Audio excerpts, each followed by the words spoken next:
It's just they quietly have been there, and it's like State Farm is setting up something. This is a new head coach, right? That's coming to Matt LaFleur. Yep. This is his first year, right? Yep.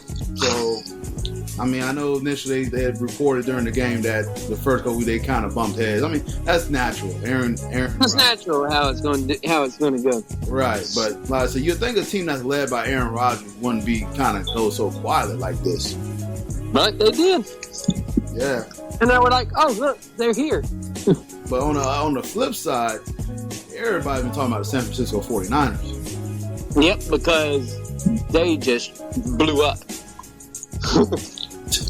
And they've been good all year long. That they have. They've really been really good. Even though their rookie didn't deserve Rookie of the Year, but that's my only gripe. And I saw a bunch of y'all arguing and threw out stats that were pretty legitimate. So, it's true. 100 less. You got one guy that had 100 less snaps and more sacks, more quarterback hurries, more quarterback pressures. Yep. Why isn't that guy being mentioned? Oh, and then you have the quarterback who was better than the guy that's mentioned for Offensive Rookie of the Year. Kyler Murray, you got a 6th-round quarterback who had better stats, better touchdown ratio, more wins, and less interceptions. Yeah, but that guy didn't get a mention either. Okay, we see where the bias is going. Gotcha. So, 49ers did the same way that you mentioned with a running game, defense. The defensive line is real stout. You don't even know what running back's coming in for the 49ers. I mean, I know that recently because I did the read, but yeah, like Raheem Mostert, Tevin Coleman, and there's another one, right? Yeah, they hit you with dude. What's his name? I'm blanking on Braceta, something like that. It starts with a B too. Yeah, there's like 2 B's and a C. Yeah, let me look it up. There's a third one too. That I'm blanking. I'm just like, what is the third running back name? And but yeah, like you said, they hit you with like a trio of running backs, man. Yeah. So you sit there and just like, man, they're doing this like completely different. So the third running back is Matt Breida, and yeah, I knew it was a B. Yeah, I say he was close. Yeah, Matt Breida, he came from the Vikings actually. Yeah. But what kills me is, in addition to them, you've got guys like Deebo Samuels, or Deebo Samuel picking up the slack. And then when they made the trade to get Emmanuel Sanders, that just made it even more dangerous for him. And then you add Kittle along with them, and it's crazy. Yeah. Kittle is one hell of a tight end, man. Dude is a monster. But that team is really deep, man. And but Samuel has been the surprise. Yeah, he's the one that came out of nowhere. He's a rookie. He came out of nowhere for him and has been a very solid contributor for him this year, especially during the playoffs. Yeah. So you the coach of either of these teams. What's your game plan for either of these teams, man? Like what should be your success? Pray. San Francisco, you got to stop the running game. You got to stop the running game and make Garoppolo feel the pressure and beat you. And on the other end, Green Bay doesn't really throw the ball anyway or run the ball a lot anyway, even though they've got a good running back. Yeah, everything that's up for Green Bay relies on how Aaron Rodgers goes. So however Aaron Rodgers goes on that end is how the Packers are going to go. It's just all come down to whose defense can make the most plays. Kevin, and it's going to be fun. Kevin, do we see playoff Aaron Rodgers come into effect here? Would there be a sequence that we have here that playoff Aaron? Because we know how good playoff Aaron Rodgers is. There's going to be one of those retarded-ass plays that he makes. Or he runs to the sideline and runs back around again and runs around again and then throws it for like 30 yards and somebody catches it. There's at least going to be a couple of those where you're like, oh, Jesus, here we go again. He just does some stuff that just amazes you, right? Just like, how did Aaron Rodgers do that? How? But here's the funny thing, though. State Farm is trying to set this up. But even more the funny thing, we're in the 100th anniversary of the NFL. Uh-huh. If Kansas City and Green Bay go, it will be a rematch of Super Bowl I. Oh. In the 100th year of the NFL. You're right. Holy crap. Dude, that didn't hit me until you just said that. So this will be a rematch of Super Bowl I. And it's the 100th anniversary of the NFL. Oh. So I want that just to happen because it'd be kind of cool. We're going back to revisionist history here. Oh, my God. And then the funny part is, it'll be a rematch of Super Bowl I, but nowhere near the weather because they're playing in freaking... Yeah, and the weather over there is supposed to be 55 degrees high. I already looked it up. Yeah. So they're okay there. And it's going to be a change for Aaron Rodgers in good weather for once, huh? Yeah, it's because San Francisco's got the home field advantage this time. Mm-hmm. So this one should be the better game of the two. Yeah. As far as entertainment value goes. Mm-hmm. So we'll see. I'm pretty sure the NFL does not want a Tennessee and San Francisco Super Bowl.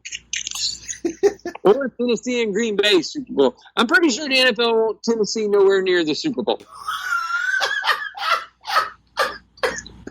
We got any Titan fans that's listening? There you go. Make it be known. The NFL don't want it because no one's going to watch it. We're still going to watch it, but no one's going to be like, really? All but Nashville, right? Nashville and the Tennessee Titan fans that's around here. It was like when people had to watch us play New England. No one cared about us. The only people that cared about us were everybody that wanted us to beat them. Mm-hmm. That's the only time. That's the only reason why all the other teams that play New England are so liked is because, hell, everybody in the country just wants us to beat New England except people that live up there. I know it's kind of weird now. We don't have like a public enemy here.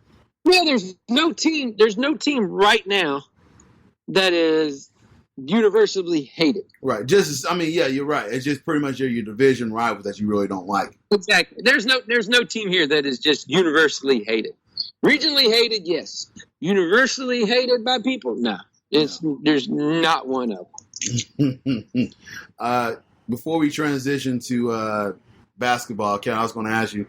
I saw this question on Twitter, and it was last week, I think. And you pick your poison. I want to hear your answer. Would you rather be shook by Lamar Jackson, or would you rather be run over by Derrick Henry? Shook. I said the same thing, bro. I'd rather have a broken ankle than a broken sternum, bro. Shook because I'm not going to break my ankles because I've had so many twisted ankles before playing basketball that I know how to fall down properly after somebody has done that. But I don't know how to get hit by a guy that's 6'3" and that big. No. Mind you, I have met the kid in person. Kevin, I know you call him kid, but that dude's ginormous. No, he's a kid. To me, most of the people in the NFL are kids. True. So I've met the kid in person. He is huge. And this was a few years ago before he even got into the NFL weightlifting program. Mm-hmm. He is huge. No, there's no way I want him hitting me. I would tackle him after I shot him with an elephant tranquilizer gun. Mm-hmm. That's the only time I tackle him. Listen, honestly, I wouldn't want Lamar Jackson to hit me either, but I'd take getting shook by him and go plant first in the dirt. I could kick him in the knee while I'm falling down. I mean, listen, did you see how the man turned, what was it, Earl Thomas? Earl Thomas, yeah. Earl Thomas got stiff armed 3 times and blocked his own man. And turned him into a lead blocker, bro. Yeah. He hit him with the one stiff arm, and then it turned him around, and then he pushed him towards his dude. I'm like, good God, sir. I've seen enough of Derrick Henry. I'm sure you have growing up in that area, and you. I really don't want to see no more of him. Yeah, you like it's probably the worst that you like. Dang, I done grew up hearing about this kid. College football dealt with this kid. Now he's in my division. I didn't grow up hearing about this kid because I was already grown. You was here, but you was in the area. But I was here when he was getting recruited by everybody that wanted him as a linebacker or a tight end, and only one team wanted him as a running back. Yeah.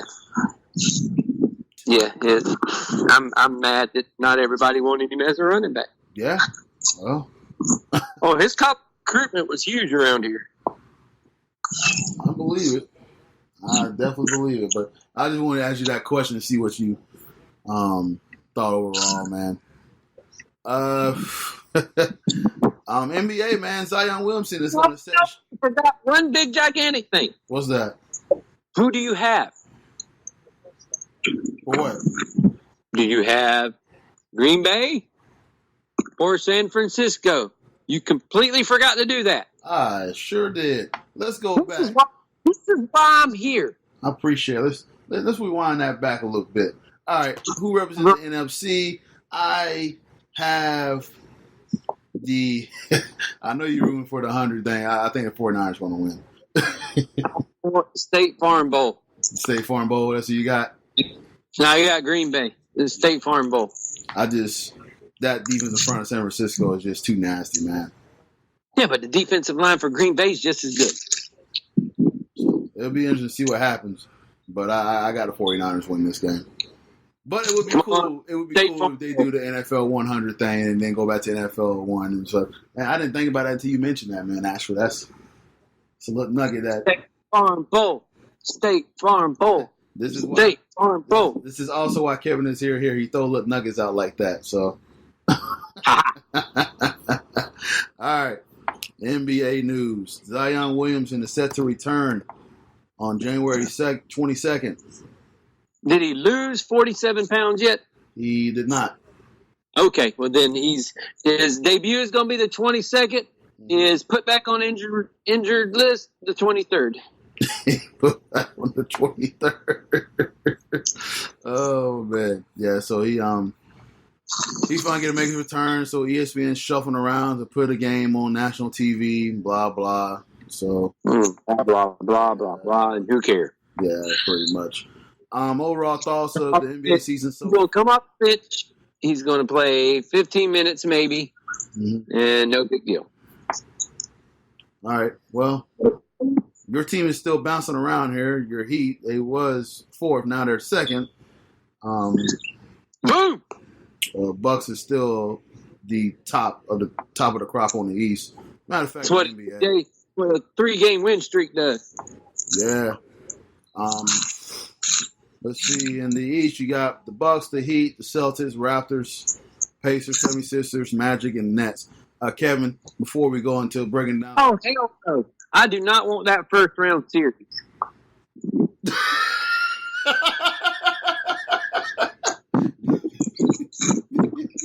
Why? Hell no. Y'all still win, but we'll make it scary for y'all. No, y'all get on my fucking nerves.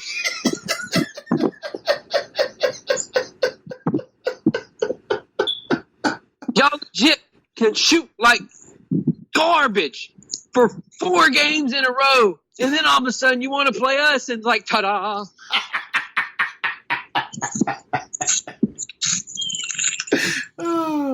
Well, I think y'all, if we do still get the series, I think y'all end up winning in 6. I have yet to see us win a game in Orlando. They just know you're there, man. They're like, oh, we got to make sure Kevin don't get this victory here. Every game I went to in Orlando, we've lost. The only time I've seen them win is when I went to Charlotte and watched them in Charlotte, and I watched them win. But you got to think, the other times I went, one time I went, everybody was hurt. Yeah. Like, I paid money to get the tickets. Like, I get to see them. Nope, he's hurt. I think Shaq played. Yeah. And then that was it. And I'm like, what the hell? And then the next time I went, everybody was hurt again.